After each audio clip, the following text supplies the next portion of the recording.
Hey guys, what's up? It's Savannah. Welcome back to my channel and welcome back to another true crime video here. As you guys can tell by the title of today's video, today we are talking about the unsolved murder of 15-year-old Kelly Cook. Now this one is going to be very frustrating. We haven't done an unsolved murder in a while, but this case in particular is going to feel very frustrating for two reasons. One, this case seems highly preventable. And the second reason being that it almost feels like we're at the tip of the iceberg with this case and feels like we're this close to a major breakthrough and making this case a solved case. However, we're not quite there yet. So by the end of it, you're going to be wanting more information, as we typically always do.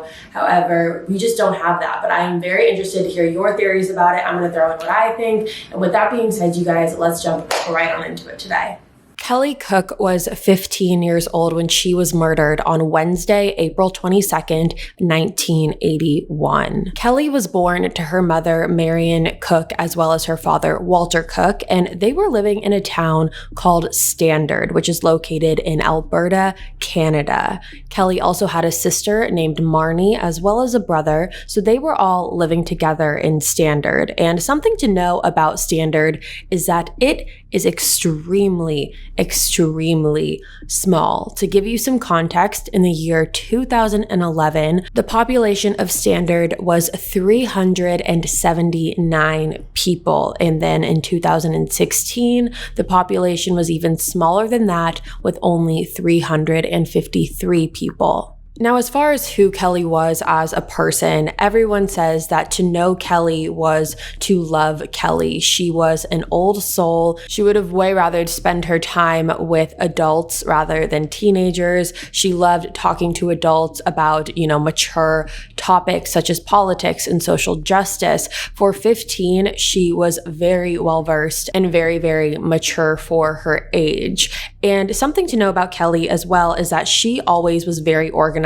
She had goals and she knew what she had to do in order to achieve them. Kelly wanted to be a lawyer. She was really set on that being her career, and she was ready and prepared to take the steps that were necessary in order to make that happen. She was great in school. She excelled in all of her classes, and she had a bright future ahead of her that unfortunately was cut way too short. Now let's talk about what happened on the morning of April 22nd. Now this morning was again a Wednesday, and it started out like any normal day. Kelly woke up and she was getting ready for school when the home phone rang. Now this is 1981, so way before cell phones, you had a house phone, and that's how people would get in contact with you.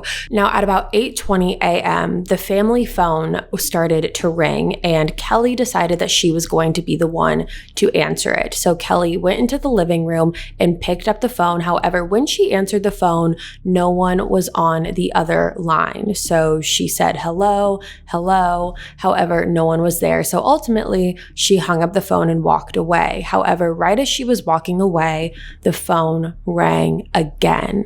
Now this time, when Kelly picked up the phone, there was a man on the line who identified himself as Bill Christensen. Now, after the man identified himself as Bill Christensen, he said he was new to the Standard area. However, he did live in Standard, is what he said. And the purpose of him calling Kelly was to ask her if she would be willing to babysit for him and his wife that night. Now, at first, Kelly was a little hesitant considering she did not know this man. And remember, Standard was an extremely small town, so it was very unlikely that there was someone that Kelly had never heard of before. However, instead of giving him a solid yes or no answer, Kelly decided that she told him that she would think about it, she needed to talk to her mom and see if it was okay, and then she hung up the phone. Now, when Kelly talked to her mom about this, her mom basically told her that she should go into school, see if anyone knew who Bill Christensen was, see if anyone had a connection to him. That way he wouldn't be a complete stranger, and then make her decision based off of that. So Kelly went into school that day and asked some of her classmates if they knew who Bill Christensen was. However, no one did. So no one knows who this mysterious man calling Kelly is. However, something to keep in mind is this last name,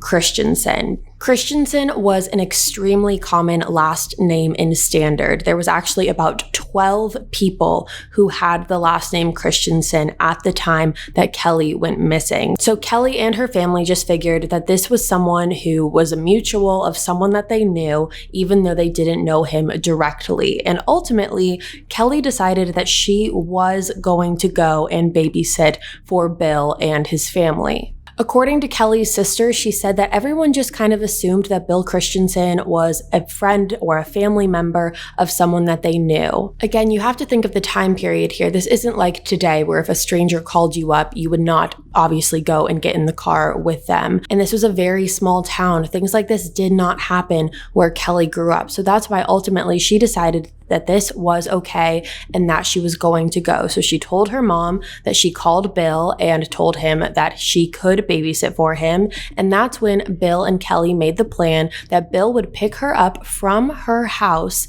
at about 8:30 p.m. Now, the babysitting job was supposed to last from 8:30 p.m. to around midnight, when Bill would then bring Kelly back home. Now, once 8:30 p.m. rolled around on the 22nd, Bill pulled up in his 4-door light-colored car up to the Cook residence, and that is when Kelly walked outside, turned around, told her mom from inside of the house that she would see her later, and went on her way and got in the car with Bill before driving off. And that was the last time Kelly Cook was ever seen alive. Now, Kelly had babysat for multiple families in the past, as well as her sister Marnie. Marnie had also babysat for multiple families before, and Marnie and Kelly both had a rule with their parents that no matter where they were babysitting or who they were babysitting, they would always call their parents and let them know that they had arrived at the residence that they were babysitting at once they got there, just to ensure their safety and let their parents know that everything was okay.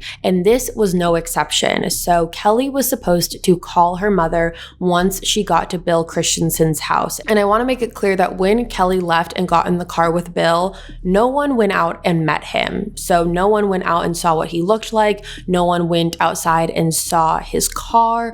All we really have was that it was a light 4-door vehicle, and that's it. No one knows what this man looked like, and no one talked to him except for Kelly. So when Kelly left for the night with Bill, her parents were both waiting for this phone call to come to ensure that Kelly had made it to Bill's house safely. However, this phone call never came in.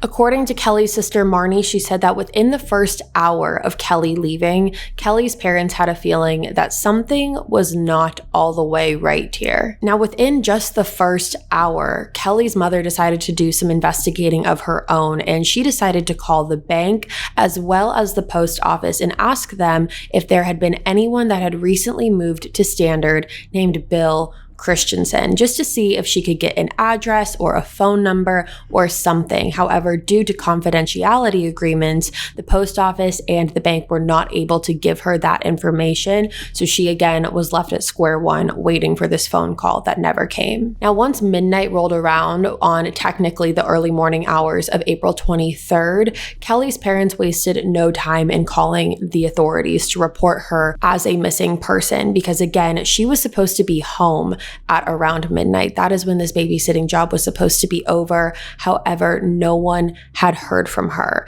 So that is when they called the police, and when police arrived to the home and were told what the situation was, the police wasted absolutely no time in going out and searching for Kelly. They knew that due to the circumstance of Kelly's disappearance, due to how bizarre this entire situation was, there was no way that Kelly left on her own, and they did believe automatically that she was in danger. So they immediately went out and started their first overnight search on the early morning hours of April 23rd. However, they came up empty-handed. And just the very next day, there were multiple search groups that were happening to search for Kelly. Word had gotten out all over town about Kelly's disappearance. It was announced at all of the schools, and everyone in the community was coming together to try and help in this search. Now, Standard is a very rural area, so there's a lot of farms, a lot of big open plots of land. And so people would gather in groups and go to specific pieces of land and search all throughout them. They brought in helicopters and search dogs and everything you could possibly imagine. All of their resources were put towards finding Kelly. And these searches went on for days and weeks. However, still nothing came up. Now, when it came to Kelly's case, there were so many tips that came in. It was a countless and overwhelming amount of tips that came in from the community. And we're talking about the tips that we've seen these in the past, where people will call in and say they had a vision where Kelly was tied up somewhere, or they had a vision that she was in a basement. That was the length that people were going to call in and give these tips, which ultimately, as we've seen in the past, sometimes when things like that happen, when people call in and give those types of tips, those aren't necessarily helpful, and they can sometimes do more harm than good. And the reason for that is because they're not all necessarily useful tips. However, authorities have to follow through on every single tip that they get, because they don't want that one tip that they missed to be the missing link into what could have helped them find Kelly. However, there was one tip that authorities got that really got them thinking.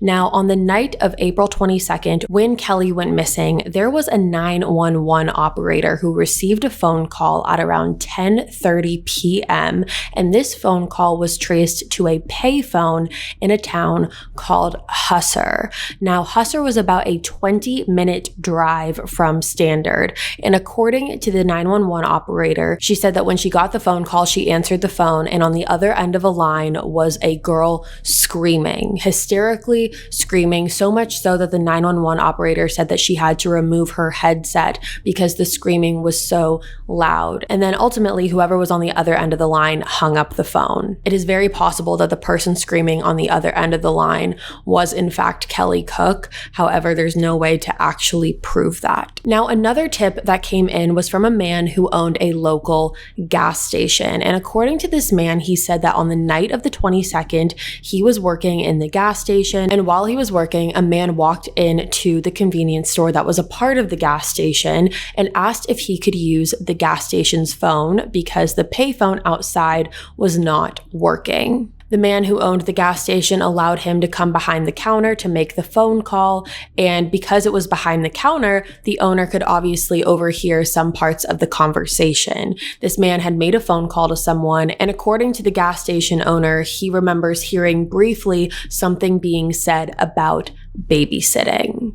Now, obviously, babysitting is where this entire operation stemmed from and where this all started. So it was definitely a red flag to police when they heard that that was the context of the phone call. Now, the owner of the gas station gave a physical description of this man and said that he looked as if he was a farmer. He had dark, possibly curly hair. He was a white guy, and his face was described as rounder rather than long. He was clean shaven, anywhere from about 35 to 40 years old. He stood at about 5'9" and was a medium to heavy build. Now we fast forward to June 28th, 1981. Now on this particular day, there was a man named Jerry Nelson, and Jerry was driving on his motorcycle through Chin Lake, which was about a 2.5-hour drive from Standard, when he saw what appeared to be a body right on the shore of the lake. Now, according to Jerry, he said when he initially saw the body, he didn't actually know what it was, so he walked up to it,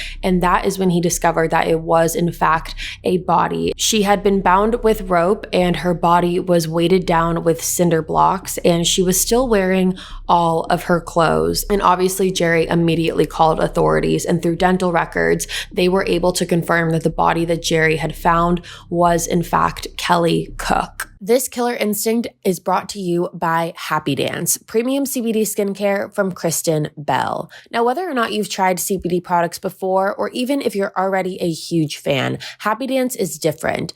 Actress, mom, and do-it-aller Kristen Bell co-created Happy Dance to help everyone make the soothing benefits of CBD skincare a part of their daily routine. So what does Happy Dance feel like?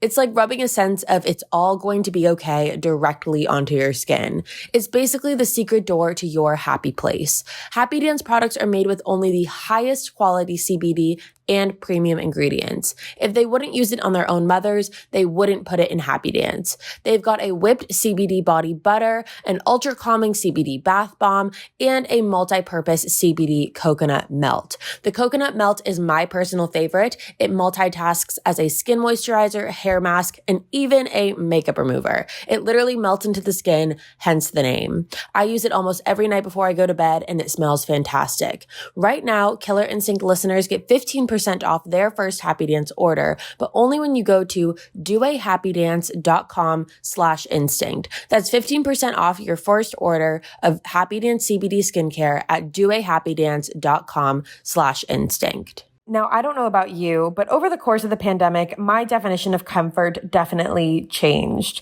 I traded in my jeans for sweatpants and leggings, and honestly, I cannot even tell you the last time I wore heels. Now, as things slowly approach normal life, one thing I'm bringing with me is comfort. I know I can still be comfortable in a bra thanks to Harper Wilde. Harper Wilde makes bras that put comfort first. Their collection of quality basics includes the Base, which is a lightly lined everyday bra in a range of nudes that won't show through your shirt, and the Bliss. That's a bralette that provides lift while feeling like second skin. My favorite bra is their Base bra. It's an amazing staple to have, as well as their lounge bra. It's a comfortable bralette that you can wear anywhere. Plus, with an easy interactive fit quiz, beautifully priced bundles, and free returns, they've made the act of shopping for bras absolutely painless. You can even get a handy bra recycling kit with your purchase so you can say goodbye to your old bras sustainably.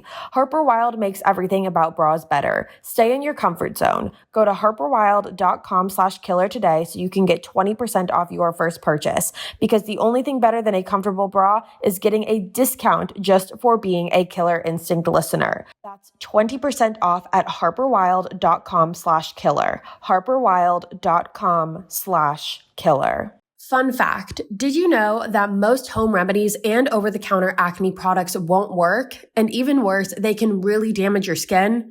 Personally, during the times that I've struggled with breakouts, I've heard some pretty terrible advice. I've been told to put toothpaste on the breakout or to even dunk my face in hot water. Neither of which work, by the way. But you know what actually does work? Prescription treatments. That's why we're excited to partner with Apostrophe. Apostrophe is a prescription skincare company that offers science-backed oral and topical medications that are clinically proven to help clear acne. Apostrophe connects you with a board-certified dermatologist who will create a personalized treatment plan that is perfectly tailored to your unique skin. Simply fill out Apostrophe's online quiz about your skin goals and medical history, snap a few selfies, and your dermatologist will create your customized treatment plan. My personal skincare goals include reducing redness and texturization of my skin. Having clear skin helps with my self-confidence, so having a solid skincare routine has been crucial for me, which is why I'm so happy I found Apostrophe. It's so nice to know that a real dermatologist is helping craft my skincare plan. Right now, if you want to try Apostrophe, I have a special deal for you.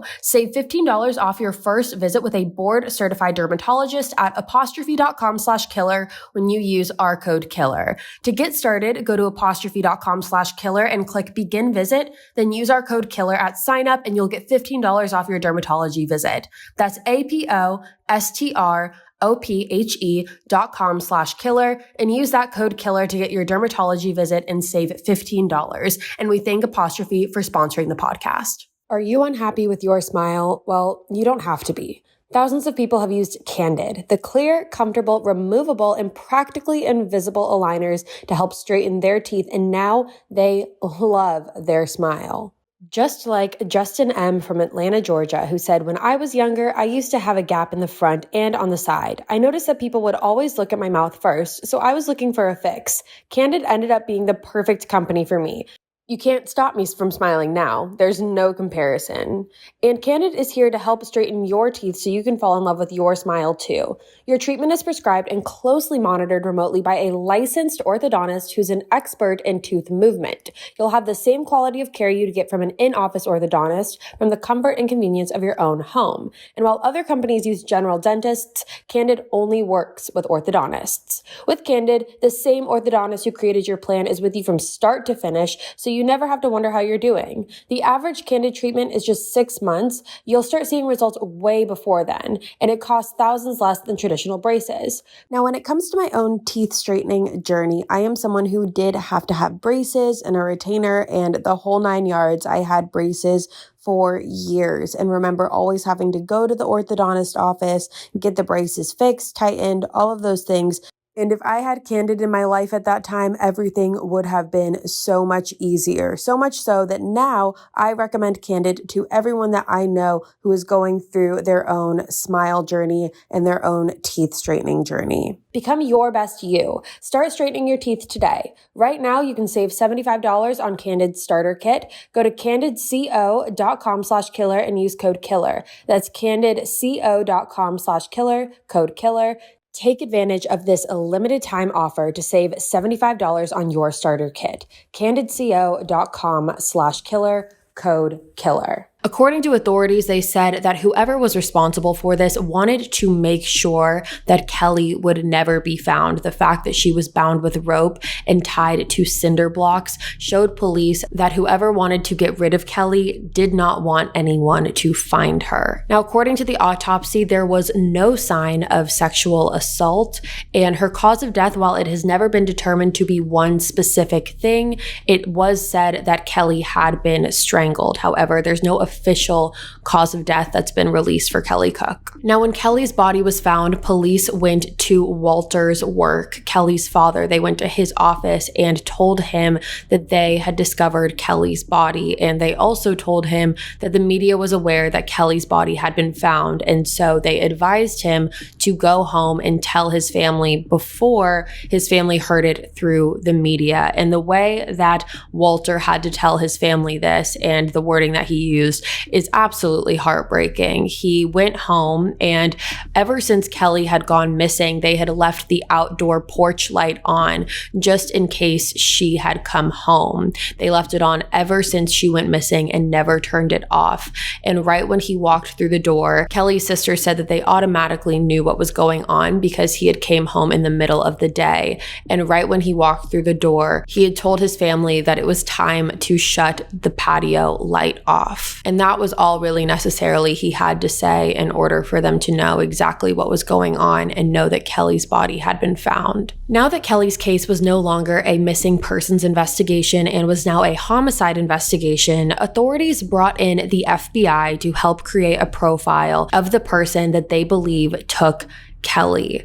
They determined that whoever was responsible for this was a man who was not currently married. However, they believe that he had been married at least one time in the past.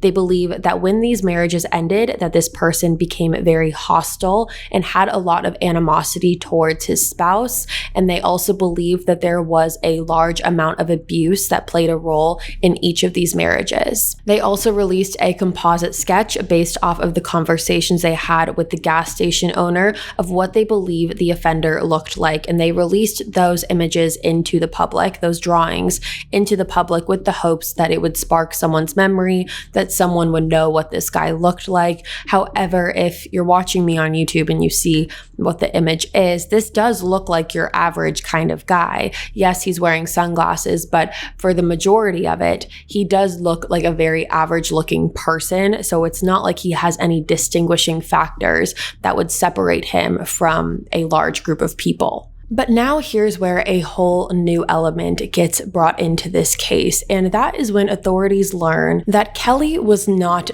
Bill Christensen's initial target. And of course, when looking at the motive here, police obviously wanted to know why Bill Christensen seeked Kelly out in particular. How did he get her phone number? How did this all come about? And that is when they learned that Kelly's phone number was actually given to Bill Christensen by a young girl that Bill Christensen had reached out to prior to reaching out to Kelly.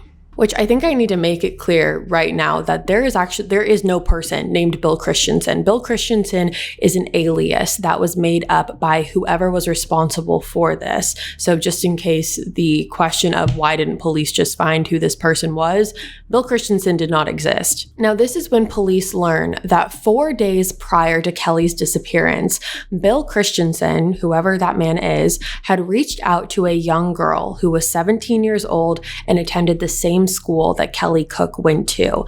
And according to this young girl, she has always remained anonymous in the media just for safety reasons. So we do not know her name. However, according to her, she said that she received a phone call from Bill Christensen, and when she answered the phone, Bill had told her that he received her number after reaching out to the school and asking for her number specifically to use her as a babysitter. So he specifically asked for this girl's number in particular, and he had asked her if she was able to babysit for him and his wife that night, and that he would pick her up and take her to his house.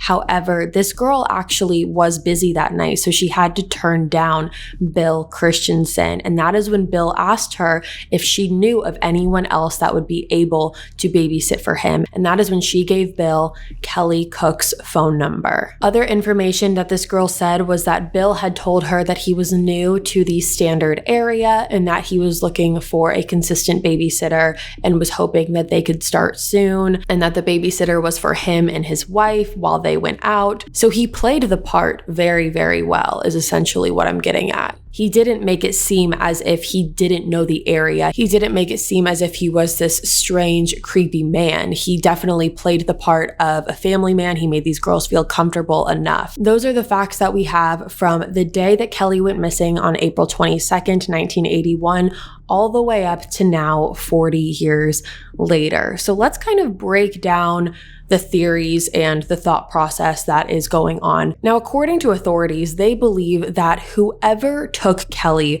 without a doubt, more than likely, this was not his first time doing something like this. This was not his first offense. He had done this before. He was skilled enough to know how to pull this off without getting caught. Bill Christensen knew the town of Standard well enough to know that Bill Christensen was a common enough name that it would not be questioned. It's not like this man called up and said, "Hi, my name is John Smith." He knew that Christensen was a name that was common throughout that specific town. He also knew the town layout. He knew some of the neighborhoods, but that raises the question of whether or not he was a local himself, or if he was just familiar with the area and knew people that lived there and knew it well enough to pull off seeming as if he was a local. And that also brings up the question of why did no one recognize him when the composite sketch was released? As we've said many times, Standard is a very, very small town. You would think with that composite sketch, regardless of what the man looks like, whether he's very average looking or not,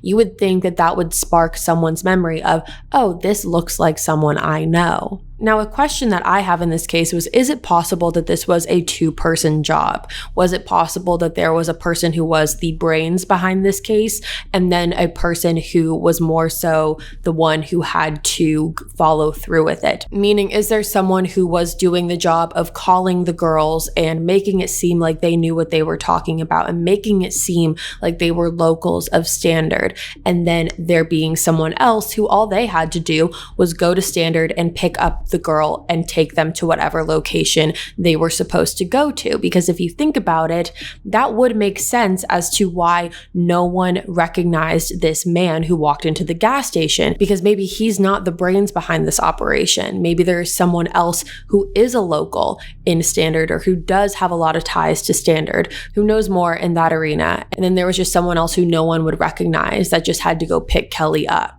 Because also, when you think about it, this person made a phone call. If this is the same person, which I'm assuming it is, because you would think that if this is not the same person and that the person who made the phone call in the gas station was a random man who was just making an innocent phone call, you would think he would come forward and say, hey, no, this was me.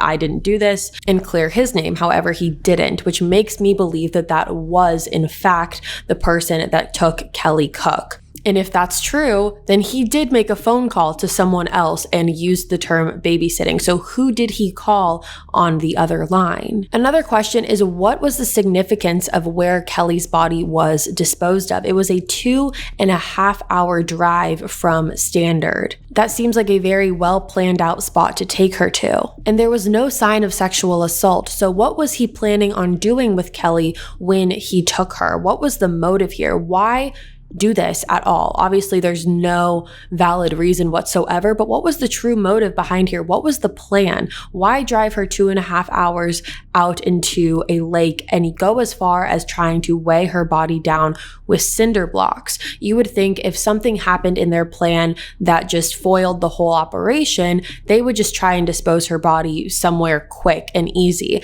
However, they took the time to truthfully try their hardest into making sure Kelly was never found. Now, like I said, personally, I believe that this was more than a one-person job. I think that whoever did this has done this before. They have planned this out well enough to not get caught. Still, 40 years later.